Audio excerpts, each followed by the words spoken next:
Hey everyone, I'm ELD, and recently I've been asked by a few different people if I had any thoughts on opening up an LGS, and I figured it'd actually be easier to make a video on this rather than kind of getting engaged in a back and forth through texts and IMs and all that type of different mediums, and this might actually help more people.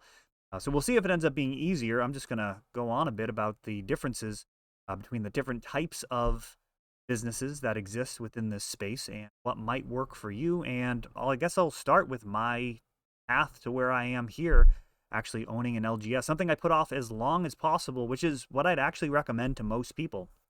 So when I was 18, I opened up my first business at Emerald Square Mall. It was a 4x8 push cart called the Toy Shop, and we sold yo-yos, other skill toys, and yo-yos were the hottest thing that summer. Omega yo-yos were just absolutely the craze.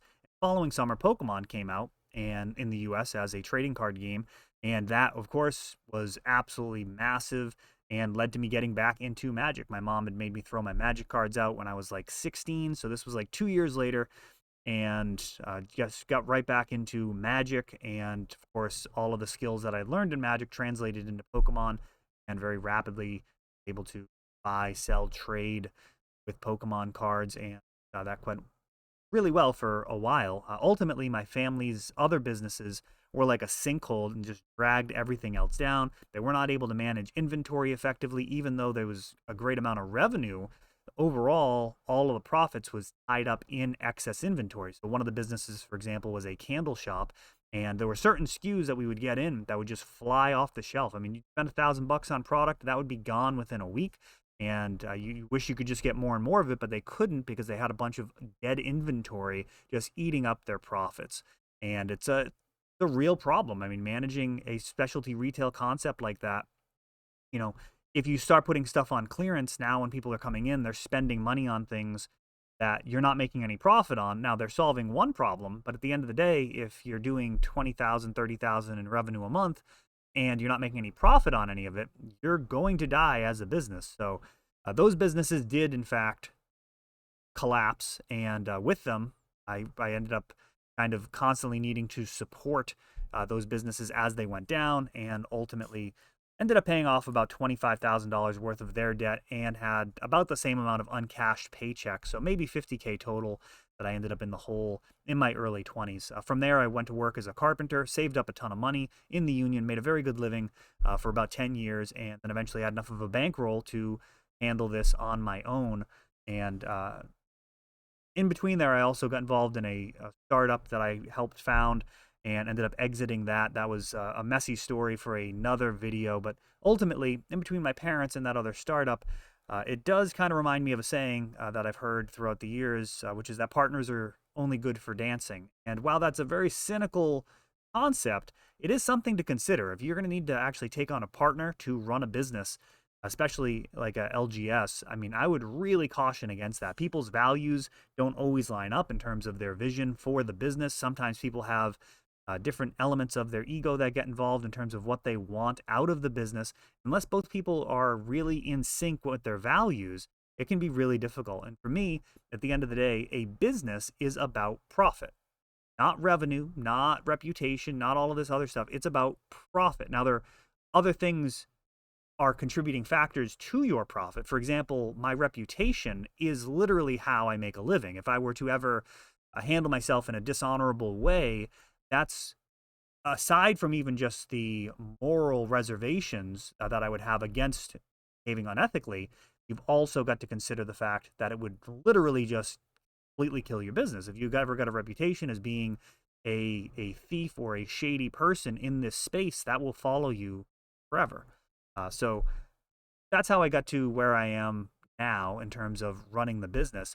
What I would also say is, what type of business do you want to be? Like, are you going to specialize in Magic singles? Are you going to turn over tons of sealed product with a web presence where you're trying to blow through hundreds and hundreds of booster boxes every time a set comes out, and maybe be selling them and making $5 to $10 per box and trying to sell through just a massive amount of boxes? Or there's another way you can kind of look at this as being almost like an investment bank, where you're taking on, for example, every time a new set comes out, you're going to be setting aside some number of cases, so 5, 10 years from now, you're going to have an incredible ROI on those. gain value every year as those assets appreciate. And that's kind of the mix of where I am, to be honest. I'm mostly this business here, Time Vault Games, is mostly buying and selling Magic singles. That's our primary thing. If you need dual lands or really any type of legacy cards, vintage cards, commander cards, this is the place where people know that they're very likely to be able to get those cards. I'm always buying any and all Magic singles, so people know if they have extra cards, they can turn them into things that they need.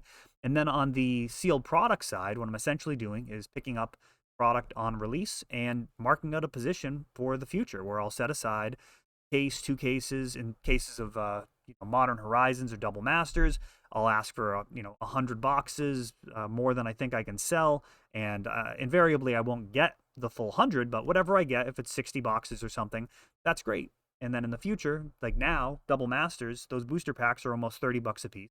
Modern Horizons is almost 14 bucks a piece. So having those dozens and dozens of extra booster boxes turns that into a very profitable thing as long as you're using your own money. And I cannot stress that enough. If you're thinking about taking out a loan to open up a card shop, I mean, first off, good luck. I don't think anybody's going to give you a loan for that. I hope nobody would. I mean, it's an insane idea.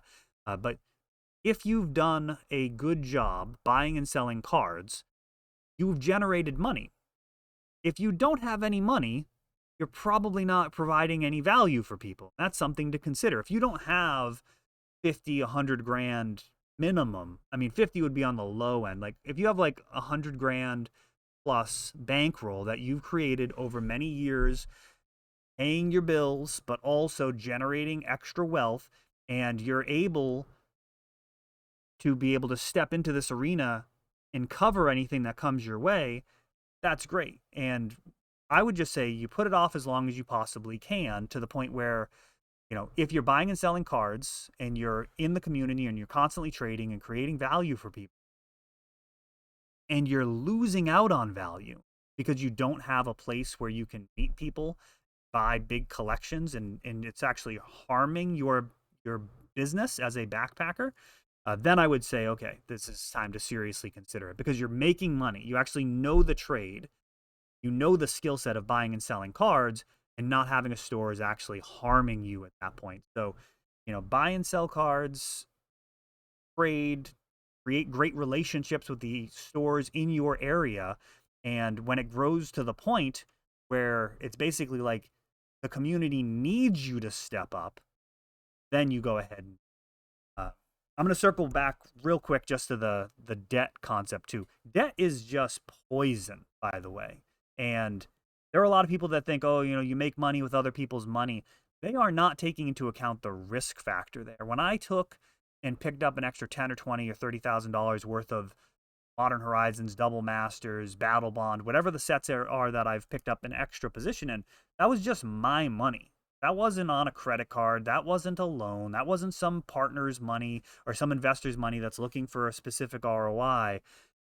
If it's flat for a year, it doesn't matter. If it's flat for 2 years, like, that's fine. Like, I am marking out a long-term play. I'm not going to be worried about that until 5 or 10 years have passed. And so far, I mean, they've dramatically outperformed my expectations. But that said, if they stayed flat, I went from having an extra $10,000 in the account to an extra $10,000 worth of inventory just sitting there.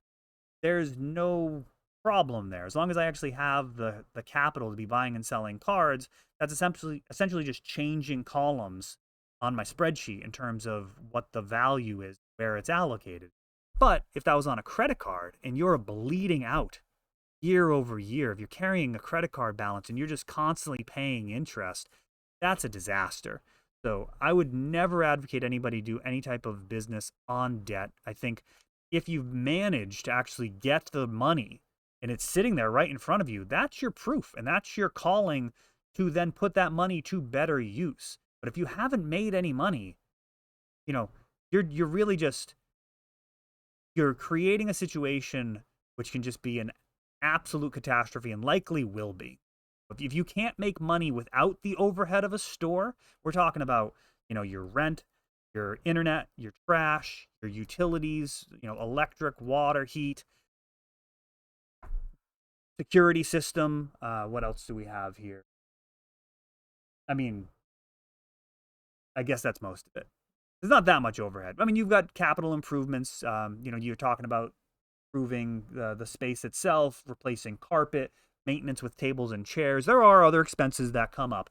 But if you can't handle making profit just buying and selling cards without a store, there's no way you're going to do it when you're talking about an extra couple grand at least, extra expenses. So those are just some quick thoughts on this. Anybody that has opened a store, whether it's worked, whether it's failed, you want to put some comments in here, get this conversation going, and hopefully this will be helpful to the several people that have asked me lately. It's not normal, but just this past month I've had like 3 or 4 people asking about opening up a game store, and I just wanted to get my thoughts out there. So I hope you found this instructive, entertaining, and we'll see you soon.